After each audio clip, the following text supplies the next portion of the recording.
Donald Trump's new comments on abortion, saying that some states might choose to monitor women's pregnancies to possibly prosecute women who violate abortion bans.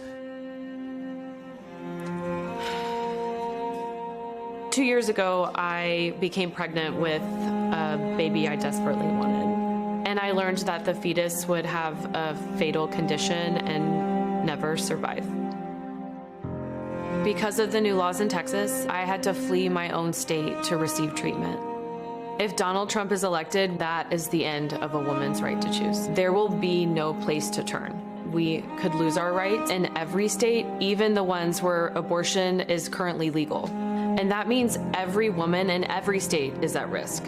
Donald Trump took away our freedom. We need leaders that will protect our rights and not take them away. And that's Joe Biden and Kamala Harris. I'm Joe Biden, and I approve this message. President Biden shared that ad in a post on X yesterday, writing along with it, quote, "Donald Trump took away women's freedom. I'm fighting to protect your rights." In a follow-up post, he added, quote, "Trump is worried the voters will hold him accountable for the cruelty and chaos he created. They will." That from Joe Biden yesterday. I always think ads, Susan, are more effective when they have real people in them telling real stories, and that's hearing Austin's story again is very powerful. Yeah, that's a very powerful ad. You're going to see that and others like it really bombarded with them. If anything, we're going to make 2024 all about abortion, and it's both backward looking. What is it that Donald Trump did when he was president? Well, he's the one who put in place this Supreme Court.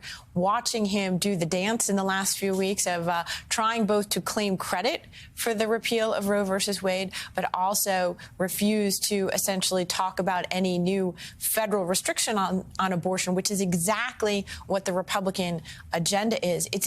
I think it's a very awkward dance for Donald Trump, and I frankly think it's going to be his major liability. If he does not win, it will be because of this. Briefly, in Arizona, the legislature overturned the Supreme Court, the court's ruling on abortion in that state. Do you think that puts Democrats now at less of a chance of keeping Arizona come the fall? Does it make a difference? Well, look, we're trying to game out everything politically. Let's take a step and recognize that was good news for women in Arizona who are looking for not to be prosecuted under a law that was put in place regulating their bodies from the time of Abraham Lincoln. So, it's good news for women in Arizona. There's still going to be, as I understand it, the abortion rights initiative on the ballot in Arizona this fall. And I think that supporters of abortion rights are expecting that will still affect and boost Democratic turnout in the race this fall. But we'll have to see. Susan Glasser, thanks very much for coming in. Read her piece on those comparisons with the 1968 election campaign. The New Yorker's Susan Glasser.